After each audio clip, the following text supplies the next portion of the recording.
నమస్కారం. ఘంటారావానికి స్వాగతం. ముందుగా ప్రధానాంశాలు. కీలక వడ్డీ రేట్లు తగ్గించిన ఆర్బీఐ 6.25 నుంచి 6% రెపో రేటు.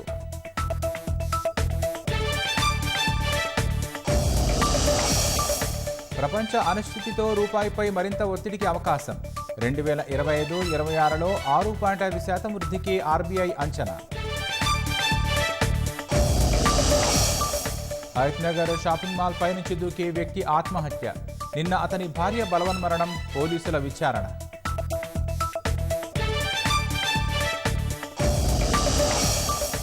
రంగారెడ్డి జిల్లా తుర్కయాంజాల్లో ఇరు వర్గాల ఘర్షణ.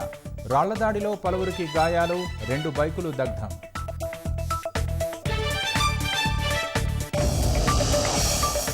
ఇవాళ రాత్రి లేదా రేపు భారత్కు ముంబై పేరుళ్ల నిందితుడు తహవూర్ రానాను దౌత్య అధికారులకు అప్పగించిన అమెరికా.